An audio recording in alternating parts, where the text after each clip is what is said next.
journey, how I came to be here on a Friday night rather than watching Taggart, standing here talking to you about my historical experience. The beginning points of the journey were numerous, and like most of the wonderful things in our lives, it wasn't something that was particularly planned at the start, and its beginnings were probably fairly unknown to me at the time. But I guess I could identify three main strands that were the beginning points of my journey. The first one is family related, and it connects to the relationship that I had with my parents, particularly my mother. I was the last of a long line of children. Mum had me when she was in her 40s, and so she was quite old, like I guess today's standards in terms of having me, and so I had connection with a woman who was a younger woman in the Depression years.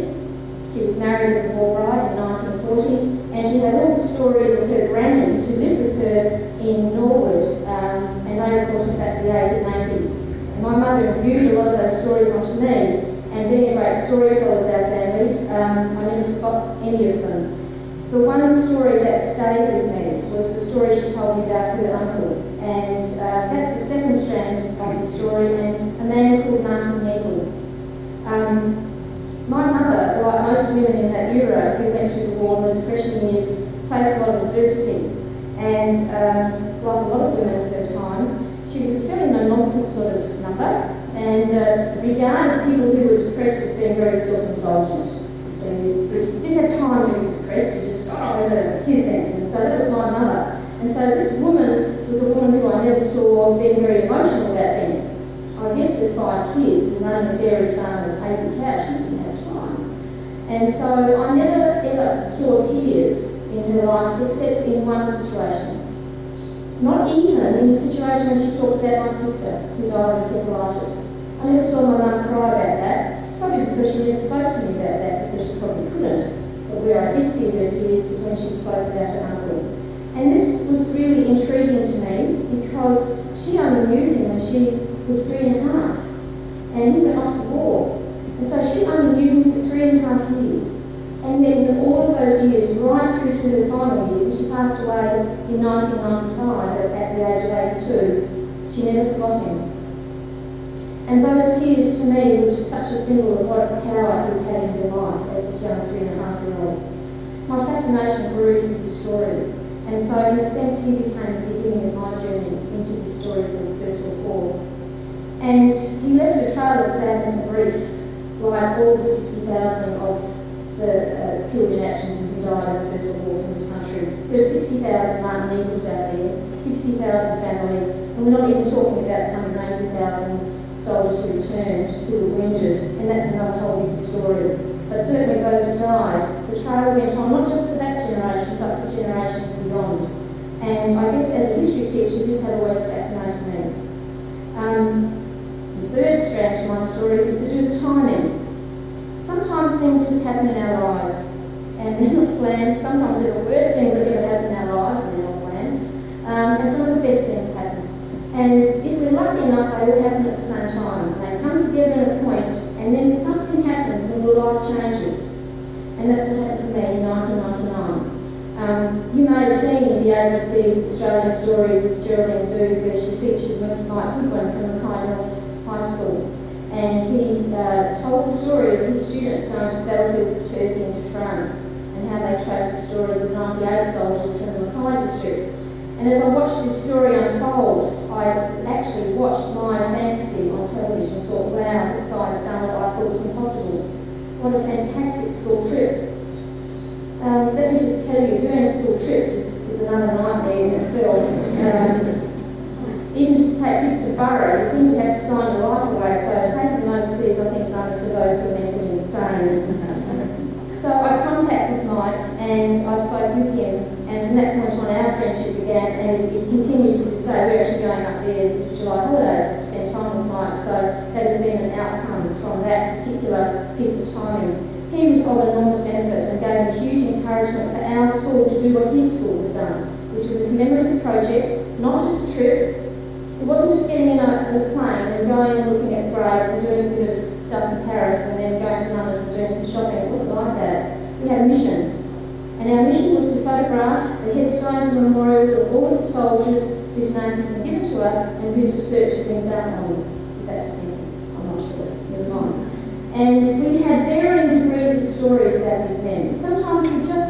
details of the Commonwealth War Graves Commission site on the internet.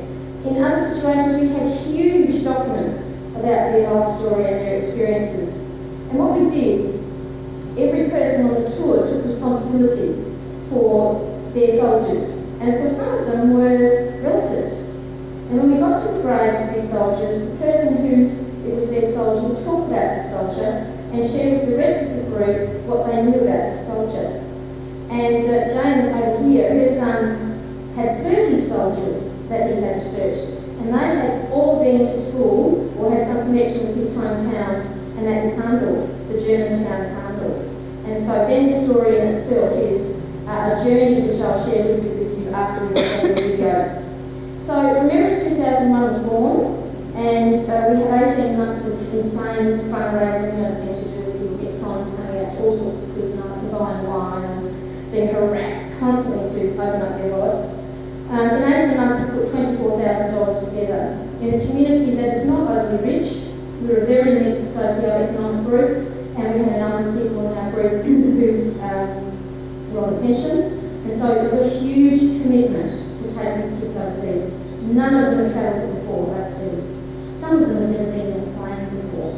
And it was interesting to talk about timing. This was 2 months after September 11. So, when we left Adelaide International Airport, as you can imagine some of the thoughts and feelings of the parents, I'm sure I don't need to actually spell that out to you. I'm going to show you now, before I get into the main part of the talk, just a little video, and it's from footage that a number of the students took while we were travelling. And the video encapsulates our tour. I'll just briefly explain the 7 main bits to it. There's no commentary except for music. There's no questions, so you don't have to answer the test after, so you're quite okay on that one.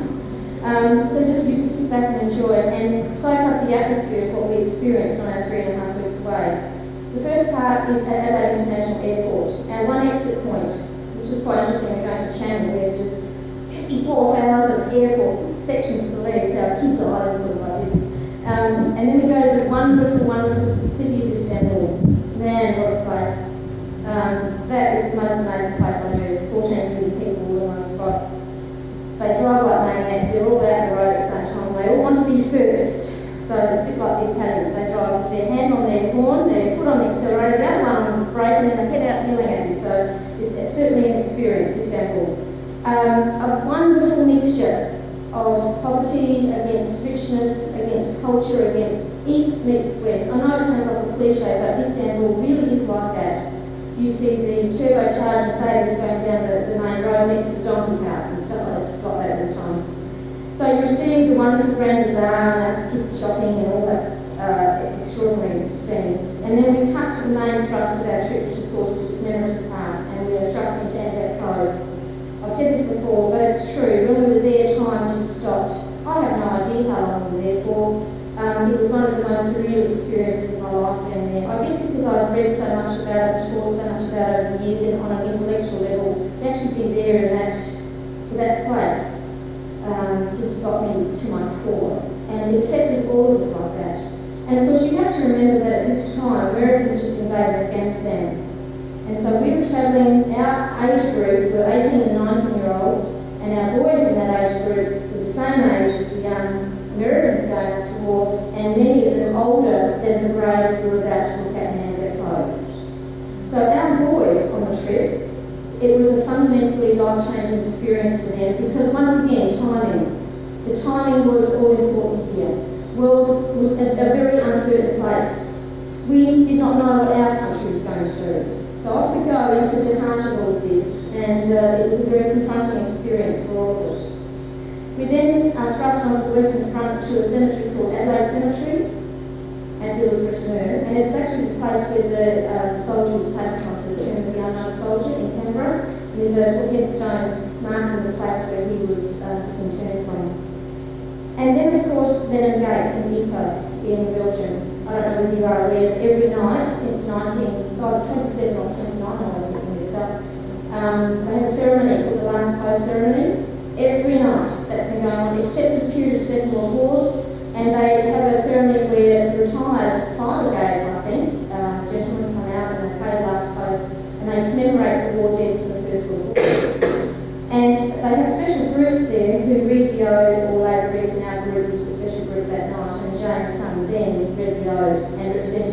school, our community and our country. And it had come after a long time of travel. We had nearly completed all of our 90 soldiers and 42 cemeteries. So when we looked at the Menin Gate, which is a big stone monolith, which is in the middle of this regional centre in Belgium, it's covered in names. There are 56,000 names on this memorial, and they are to British and Allied people just in that region who have no known grave. And to put that into context, it is surrounded in Flanders by hundreds of cemeteries, hundreds and hundreds, and there are thousands and thousands of graves in them. In the Passchendaele area, 500,000 Allied troops lost their lives in 1917 in the third campaign of Ypres. 500,000.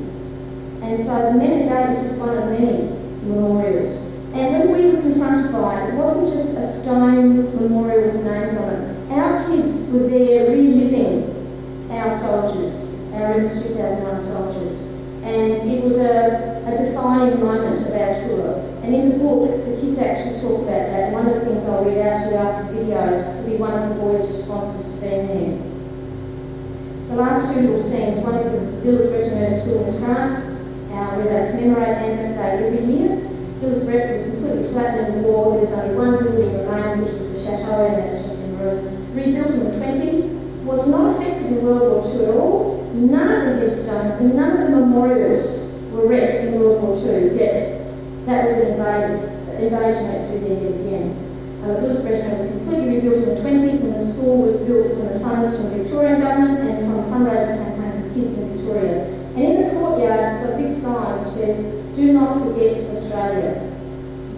You don't see too many things written in English in France, and when you see that, as an Australian, it is absolutely extraordinary. So there are kids that are there. And the final scene is the headstone of my great uncle Martin Eagle, who was a man of Reece to start this all. So I think we just watch the video.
The next destination was something I certainly had not planned, but it screamed out to happen, and it was the production of this book.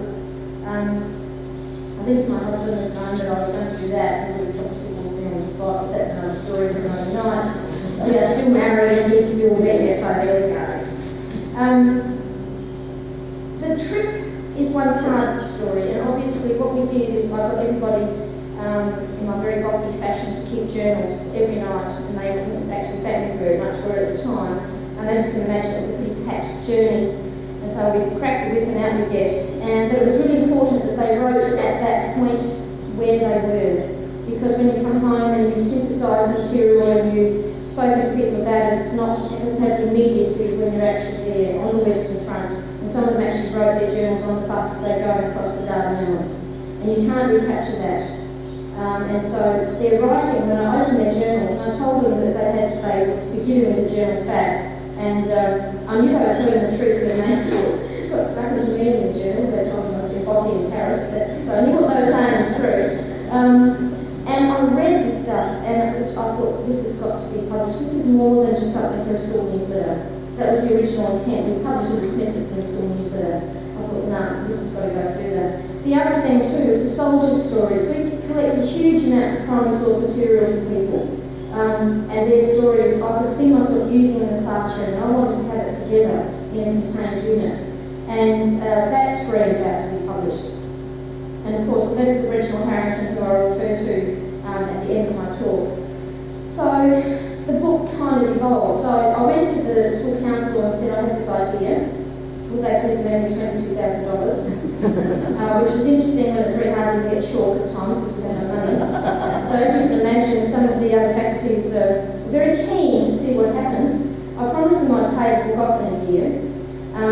The $22,000 is now $1,500, so in 1 year we've reduced the debt by me going out and chewing people's ears like tonight and harassing them to buy the book. So we get in there. And ultimately the money that when we get to profit stage, we'll go to our next trip, which is the end of this year. We're doing another one. Some people just don't know. So we're off again. We've got a much smaller group, remember 2004, but very committed group, and they are really hardcore. I mean, you have to be if you're going to travel in the world today. So we've proved away all the people get a bit scared. We've got the people who say, well, if the plane goes down, so be it, I'm going to Turkey. So we've got, and of course, being a very small group is good in some areas, it's really tough in others because our networks are very small, and so fundraising is very difficult. So when we've paid off our debt, we're into fundraising mode. Okay, I'm going to share just a couple of bits from the book with you now, and I'm going to just talk to you about the impact it had on the students, and I want to quote from Matt Clemo. Matthew Clemo writes to the Advertiser. He is one of, these are all Mount Lark High School students, okay, so it was only for the students and people attached to our school. So when you see some of his articles, you know he's an ex-Mount Barker boy. Also, when you read when the Crows are really successful this year, and turn to the sports page, just read Zach Milbank. He's a sports writer. He's also run out. So we're very proud of our old scholars because they do very well. Now, Matt, you saw those things at the Men Gate, and you saw Ben reading the ode. I want you to now hear from one of the lads that was there, Matthew, and how he felt about it at that point in his life. To stand as the R2001 group holds our Australian flag while at the Men Gate, the last post of play, has got to be as good as it gets. As Ben read the ode, I mouthed the words in unison and let my cheeks fill with tears, as I couldn't bring myself to lift my head. I was enthralled by this moment, caught in its emotion, and I wasn't willing to let it go for a second. As I stood among Brad, I glanced over and saw the raw emotion in his face. Like me, his face was dripping with tears. I reflected on the trip to date, how far we've come and what we've achieved. This time of sadness was in one sense to remember 2001's crown of glory. After the girls had laid the wreath and the ceremony was complete, nobody moved. Caught by our thoughts and trapped by our emotions, we just didn't know what to do next. What happened was in fact quite extraordinary. We hugged, we talked and shared, and I was scared to leave this moment that I knew would change my life. My body still shivers when I think of that night at the Men Gate. This was from a young 19-year-old boy. And by this stage, the boys, along with the girls, along with the adults, would cry openly in front of each other. We weren't afraid of that. We were a bit self-conscious at first, when we did our first couple of breaks, but it's such an overpowering experience to go through that commemorative process that at the end of the day, because we bonded so closely, it just became a non-issue. So I found that an amazing record from a young man. The second bit, I guess, is Ben's. And this is him retrospectively, thinking about when he comes home. That's Jane's son. This is the young man who read the ode. Absolutely superb young man. He's majoring in history and politics at Flinders. He's going to become a teacher and boy we need some young people. They're all getting old, about to retire. Ben, I just had a thought. I know that when I return home, everyone will be keen to hear how the trip went and how I felt about the journey. How will I describe the feeling I had as I stood in front of the memorial looking up thousands of names? How will I describe the emotion I felt as I stood at Anzac Cove looking down at the once bloody shores? How will I simply tell someone that I silently wept as I signed the cemetery register? The truth is that this trip and everything that has happened thus far has meant so much to me and affected me in ways that words cannot describe. The trip has completed my journey at the stage of our research and has opened my eyes to this one magnificent world of history. So he's certainly living that out by majoring at university, and as I said, his thoughts are certainly worth listening to. The other unexpected destinations, of course, are the relatives, and because some of them provided personal closure to stories that old. And that sounds pretty weird when we're talking about a war that was such a long time ago. I guess you could understand there's people coming back from Vietnam and from Korea, and World War II may not have closure. But World War I, all those old guys have been gone, all of their peers are gone, the generation's gone, my mother's generation's nearly gone. So how could that still affect people in 2021? And it does. And that's another thing I found most unusual about this. One of the women who contacted us, she was actually the first woman to contact us with a relative. She had a grandfather, but she knew nothing about him. She wasn't allowed to know anything about him, because the story about him was that he had his lady friend and they had 2 children. Okay, so what? Well, they had them illegitimately. This is before the war. Now, as you can imagine, having one illegitimate child in 1914, okay, to have 2 was very unusual and something that was really frowned upon. And so this young man went off to war and he was killed. He was buried in Adelaide Cemetery, and in the 20s, his partner married, and his name was never allowed to mention him. He was kind of just wiped, because that kind of got to be shame. And these 2 little girls grew up not really knowing anything about their real father, and this other woman grew up knowing she had a grandfather somewhere, but wasn't actually allowed to have his story. And so she contacted me, and we got on the web and we found him straight away. And she wrote this. When we returned back and gave her the photograph of her grandfather's headstone in Reece, she told me that Anzac Day, well, I won't tell you what she said, I'll tell you what she wrote in the book. Anzac Day 2002. I sat holding your photo. She's actually written this letter to the grandfather, this imaginary letter to the grandfather instead. I sat holding your photo, watching the Adelaide Anzac Day march on television, shedding tears of gratitude for my grandfather for all he had given to this country. I had found him. So she got closure in 2002 in a war that was 80 plus years.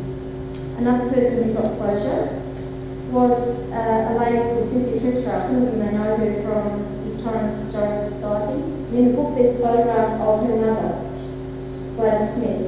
There's a photo of Aaliyah, who was one of the girls laying down grief, and there's a memorial. Now these 3 photos are connected, they have their own story, because Gladys was engaged to Huey. Huey went off to war, and when he left Marrickville Railway Station, Gladys gave him a clock watch. And on it was recorded a message of love.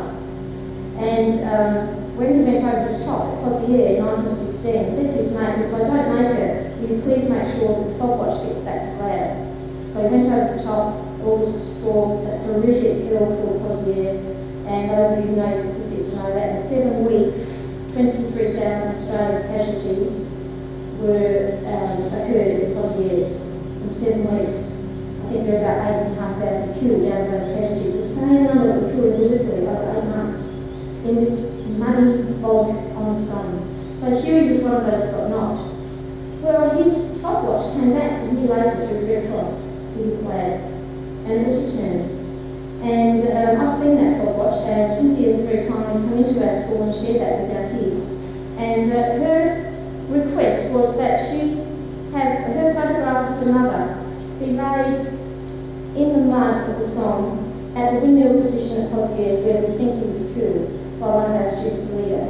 She didn't want it laminated, so she wanted it to rot in the ground, not come up when he died. And so Leah did that for Cynthia. That night we got on a mobile, which we did by bed, which was a worry we got billed. $800. My husband had a fit. There you go, that's another story. So Leah rang Cynthia. And Cynthia didn't speak very much, just cried. And that was enough for us. And in the back of the book is a poem that Aaliyah wrote that night. I won't read it to you tonight, but really that poem was dedicated to Huey Steele. And so this young 19-year-old, the same age as Gladys was when Huey went off to war, was there putting this photograph in the mud of the Somme. Closure. We gave her some closure. The last bit I want to share with you is the extraordinary story of Reginald Harrington. I'm just aware of the time, I've got 5 minutes, can't go all the time. Ben Huxtable, who I mentioned before, did his research essay and his work on all this stuff on the Handel boys and his chapters in the book. And he wanted to trace all the families of his Handel soldiers. And he traced most of them, and he had about 8 that were outstanding. He couldn't find any families anywhere. So he put an ad in the Sunday Mail. He didn't tell me. I mean, I was not his teacher. Didn't ask me because he didn't need to come help anyway. I mean, I asked him what he was on about. And he got some replies. He got a reply from a lovely lady called Gwen Woodford, who lives in Waterloo. She was 89 years young, and she rang Ben up and said, "Hello, my name's Gwen. Those two names, one's my dad, one's my uncle. Would you like to come up and meet me?" "Yeah, sure, we'll drive up from Hunter to Waterloo. Let's go, Mum." So Jane gets in the car, and Ben and Jane go up to Waterloo, and they meet the extraordinary Gwen Woodford. And as they started to talk, she said, "I do have some of these letters. You're not interested, are you?" "Good." So out came this box of letters. 30 of them, I don't know, lots. And her father and his brother had enlisted in October 1914, and he survived right through to 1918, and the letters give a chronicle of all of those years. And the train cabs abroad meadows, off to Mean Egypt, off to Gallipoli, the Somme, Passchendaele, and this guy, he gets a medal, he gets a DCM, and describes in his letters to his darling wifey, because he all addressed his wife, "My darling wifey." And he goes up to Buck-Callis to get his medal, and he says in his letter, he says, "Oh, the princess is very pretty. But it's all right, my darling wifey, it's okay, you don't need to worry." Like, she's not worried. And but it's just delightful. And so he's so full of in awe of this, and then the sadness comes in, because he's got to go back. He's got to go back to the Western Front. This is 1917. He's been there and done it and seen it all, and he knows what he's got to go back to. So the tone of the letters wax and wanes. And he sees his brother killed in Gallipoli. He's actually there when he says his last words, and he's taken on to a clearing station. And Keith is buried in Beach Cemetery, not far from John Simpson Kirkpatrick, the great Australian comic hero, of course, the Simpson and Donkey Man. And so he goes through all this, and as the letters go on, all he wants to do is come home. And there are two bits I want to read out of Reece's letters. Anyway, just before I get into his letters, so Gwen hands over these box of letters to two people she'd never met before, didn't tell the daughters, because the daughters would have fit if these wonderful treasures had gone out of the house. Someone called Huxtable, who someone goes to Mount Barlow High School, never met before. So Gwen told her that, was it 8 months after? Was it that? A long time after, Margaret's that went purple. Anyway, she actually never read most of these letters, which we found quite curious, and I'll explain the impact it had on her reading them in full. There's one letter that was written to her. She was 2. And her dad wrote it to explain to his daughter why he left her. And he wrote it in February 1915, before the action. It was in the Mina camp, Cairo, Egypt. And it's addressed, "My darling little daughter Gwen, it seems strange to me writing a letter to you when I know that in many years before your dear eyes will be able to translate my message. 2 years ago today, you gave us the happiest and proudest fellow in all the world. Your dear mother was told to ride, and today, because I'm so far away from you both, I made up my mind to write you a letter for your mother to give to you and your big wise girl to read, and so that you might know, as you will find out for yourself, unto your later life how your welfare and your image fills my mind and heart." He then goes on and gives his daughter a lesson in life, and says profoundly wonderful things like, "Always do what your mother tells you. This should be legislation. I have 2 sons. It should be written in law. Do what your mother says." When they're 26 and 22, I don't think so. But he says, "Don't ever do anything that you have her be proud of, that she would, what to do." And he says at the end of the letter, he says, "Look, this is in case I will come home, and I will watch you grow up, but this letter is just in case I don't." And of course he didn't. And that was the most treasured item. And when we went to Gwen's birthday, Jane and I, did Ben go? No, it was his birthday. Last year, Gwen turned 90. Well, that was a show and a half. Of course she did reach out now, that woman. Well, she was on fire. She had that many great grandchildren and grandchildren all over the place. It was a hoot. Anyway, we had a bit of a quiet chat, and I said to her, we were talking about walking out the mum, she said, "You know, I have to tell you something." I said, "What's that?" She said, "Mum and I never did get on. In fact, I resented her all my life." And I was really puzzled by this, because I all I had. But Mother was 20 when Reg went to war. She never married again. And there was just Gwen and her and Edith. And I thought they'd be like this. And I said, "Gwen, how come? What happened?" And she said, "I was always going to pass her off to Relly's. I thought she didn't like me." What actually happened was that every time Edith looked at Gwen, she saw Reg's eyes. And the grief of her love was there in front of her. She couldn't stand it. And so Gwen never understood that. She never understood it. Until she read the letters in the school. She never read them I want to read out to you, you understand the love that these two people had for each other. It is 16th of October 1917. My own darling Edith, I wrote Mother yesterday, dearie, answered all the letters, so today, my sweetheart, before I start on the other letter, I'm going to answer all of yours. I've been dreaming of you, dear, every night lately. Funny old dreams. Most of them you seem to come and go all night long. And in the morning, other than the recollection of having seen your dear old face, nothing else remains, except it comes that I may have great trust of you. But wait till I get back home, my darling. I fear that once I get hold of you, I shall never allow you more than an arm's length away from me. Certain, it is never so far away that I can't do that at all.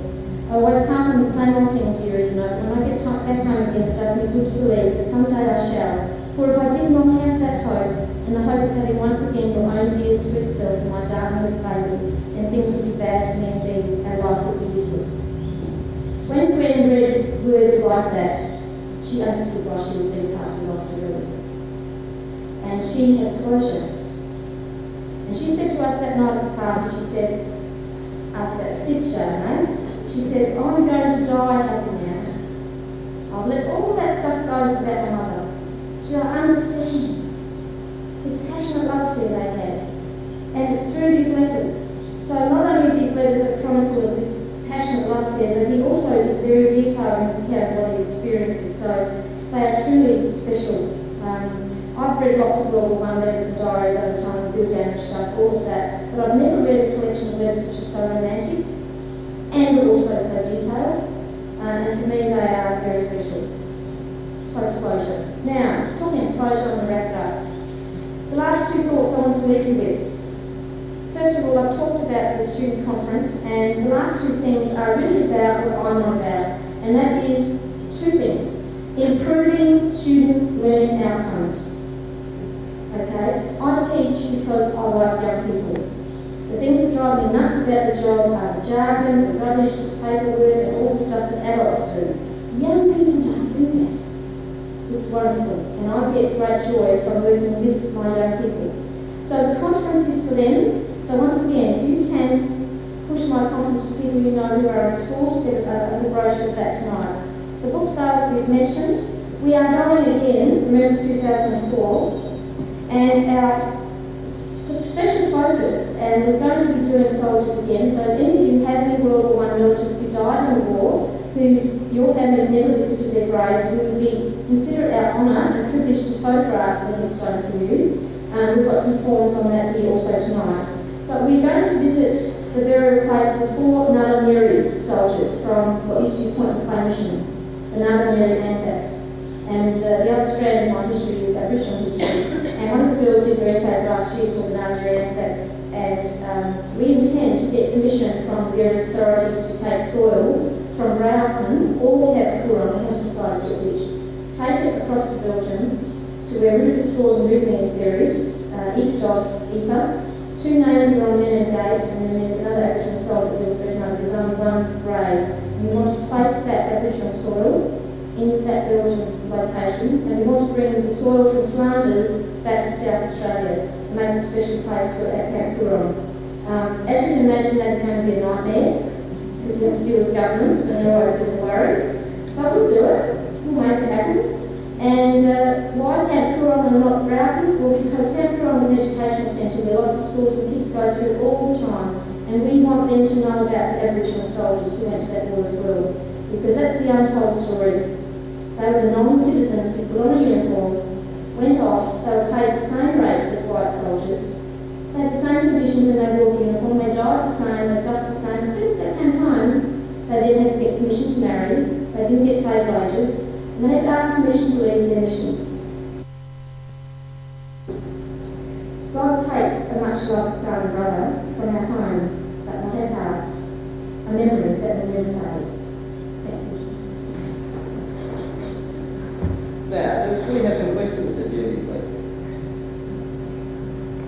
Are you awake? More than awake. Pardon? Can we buy the book tonight? And yes, I've got. Oh, what's the most important thing? I said, yeah, I'll cover that. We've got copies of books over where you've got supper. And for a special deal tonight, we're selling 25 copies, but if you buy 2 or more copies, $20. So if you buy 2, it's 40, and single copies, 25. I don't get any of that money. I really need to emphasise that. It's not a personal money-making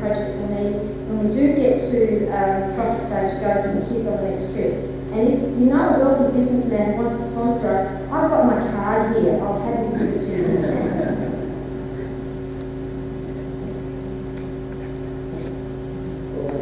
I wonder where the young people were in the first years of school go, and you mentioned that there's one was 19. Yeah. But that is because people the Good question. The makeup of the group consisted of predominantly students I taught history to. So when we started the project, I had students from the year 2000, and I had 8 in that class. And so they've been out of school for a year. Some of them gone on to university, some have got jobs, especially to be able to go on a trip and to further their university studies so they can retire it. So they were so committed to do that. That's 8. The next group was 6 students who did year 12 in 2001, and our baby, Ebony, she was in year 10. And we had, some of you may know Mary Hitler, who's a member of the Historical Society. She was on our trip. So she was our matriarch. So we went from Mary, who was not that old, down to Ebony, who was 15 at the time. And the age difference did not matter because the common goal was there. And we were committed to the common goal. So the age was irrelevant. The next bunch that we've got 2 students from last year, and we've got some students from this year's year 12, and they've all studied history with me. So the girl at Prince who did an REMEMBRANCE actually did history last year. So she's coming to see the graves that she learned about. Yes. Did you get more response from the young men or the young women? About 19 What, in terms of going or when they're there? Response to going, yes. That's an interesting question. Like the next group are all girls. So this next tour we had, we had no male students at all. And the last group was 6 boys and 11 girls. Lots of girls stayed in this group. But this group is all female. Yes? And you're still allowed to call yours Practical History, are you? I do. I refuse to change the name. I think there's an invention called place, time and space or something equally evil somewhere that I also, that's the history part. I've seen all that. Yes, it's had an incredible effect on the whole history, the story of the whole thing, for including history. It has had an incredible effect on those people who've been involved in these relatives that we did the work. Like we traced over 60 families, and it's had an effect that's ongoing in a whole bunch of different ways. For instance, like our middle schools now have the names of our soldiers.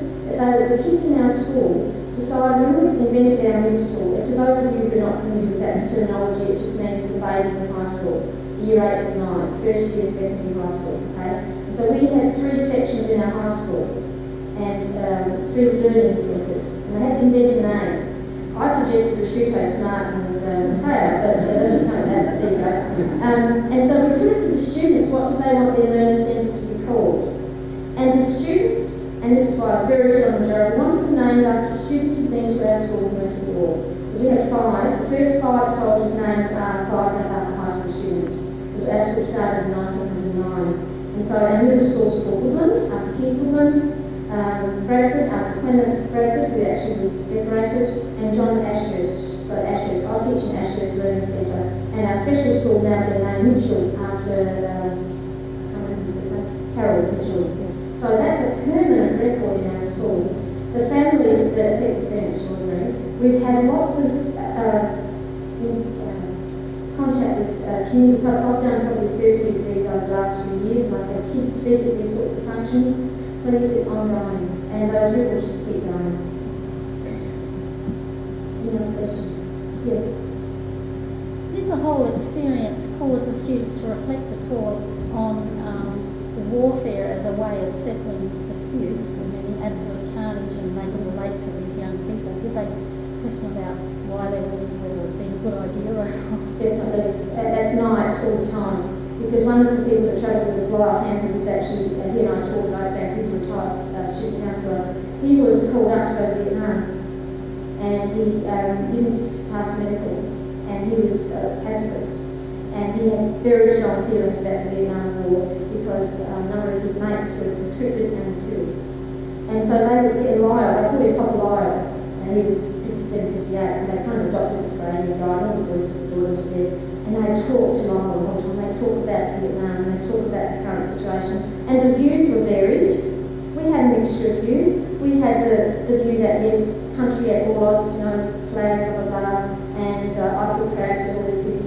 arranged to the next view that this is just absolute waste, that here we go again, this is repeating itself, off we go to the wall, which is following another superpower. So, and I encourage that, and in the book you'll see that the views are varied, and I did that on purpose. I didn't want to just put my stamp in terms of the views, because history is about debate, and it's about encouraging people to have a view and to be able to support it. Yes? Did you ever touch on the subject of Australia becoming a republic and a change of the flag or the flag of Australia? That's, Did young people talk about that? this is fascinating that you asked that, because prior to the trip, many of them said, we should have a problem with that, get rid of some of the British. And the funny things happen to Australians when they go overseas, and they carry the flag with them. All of a sudden that becomes something that you get very attached to, and the issue of the flag just seemed to disappear. The Republic certainly, once again, incredibly varied views, and we did talk about that. In the next trip we've taken two flags. We've taken the Northern Heritage flag, which I have, and we've taken the Australian flag, and at the men gate when we do the ceremony there, we'll have both Northern Heritage flag and Australian flag side by side, because there are 200 area Aboriginal soldiers homes there. So yes, that was not so much to discuss the flag issue as much as the war issue. The war thing was discussed a lot because it's so immediate, and it was affecting their generation. And kids are saying, well, you're going to get called up, and I said, no, I don't think you will. But anyway, yeah. Were you ever got any reactions on the RSL? Oh yes, lots. We had a lot to do with local RSLs, and I've talked to Barrett Will from Mount Barker, and we had a lot to do with them, and Legacy, and a number of veterans organisations, and I found that a sharp learning curve for myself. And giving it a talk at the Masons was very interesting one night. So we were all into learning, and one function I did as a legacy function in our local district, and I have this poster up here. A fairly elderly gentleman came up to me in his big brush and says, "Your poster, there's two things wrong with it." And it was the first time I put it up. I was so sad. I was so proud of this poster. He says, "You shouldn't sit on a memorial, and it's not right to put the flag around you." And he's of a different era. That was his belief, and I said, "Thank you, I didn't know that. I didn't know that about the memorial." I said, "Young people liked to show the flag." I said, "That wasn't out of disrespect." Okay, they might put it upside down, they might not have done it properly. Although the boys were actually paranoid about it touching the ground. I didn't know that. This is where teachers learn lots from kids. I said, "You're not allowed to touch the ground." Oh, so all from the cracks when you're a kid. And they knew all that. And they all wanted to wear the flag. And that flag went everywhere. There's a sign down the side on the white bit of all the people that we met. Some French veterans at the Arc de Triomphe when we got invited to do the special, just by accident, the lighting of the flame ceremony. And then they invited us back for a little drink of friendship, which meant wine. Yeehaw! Off we go! For our drink of friendship at the Cafe Crystal. You can't have anything except champagne, which is too expensive. So we had wine with these old French generals and sergeants, and this old guy who was about 90 gave a big kiss there. It's fantastic. Really wouldn't have done it either. Any other questions? Not a question, but some information. Yeah. I was at Ballarat a fortnight ago, and they have really completed a new prisoner of war memorial. It's in the Ballarat Gardens. It's a bit similar to the Vietnam Memorial in Washington. It's very, very long. All names are in alphabetical sequence from the time of the Boer War until current, and there is no ramification. There's a special section at the end for all nurses. It's an excellent memorial. I think this will be open very shortly. That's up to you. The other thing, just to finish about memorials, is that we've taken our students to Hyde Park, where the new memorial was commemorated on Remembrance Day last year, where every township where soldiers came from, every Australian township, and actually a third of them are British townships, because a third of our soldiers are of British origin. And we're going to take them to that, so because we end our trip in London, so we might do a bit of shopping. No more questions?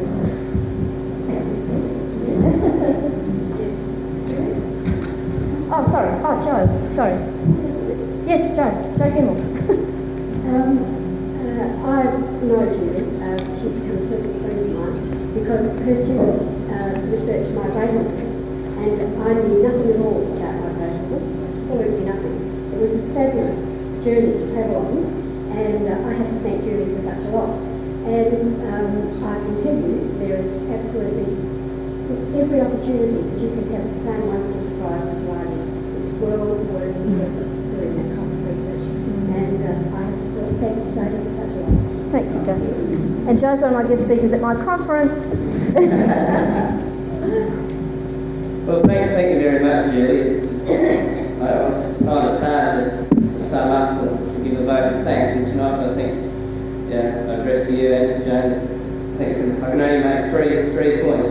That what you have done has been very special for many, many people, and probably far wider than you could ever anticipate. Secondly, I think it's a privilege for the students to be taught by you. Your enthusiasm and your knowledge and your desire for further history is outstanding. Well done. We wish you every success for the 2004 trip. And thirdly, it's a privilege for us to share this journey with you this evening. And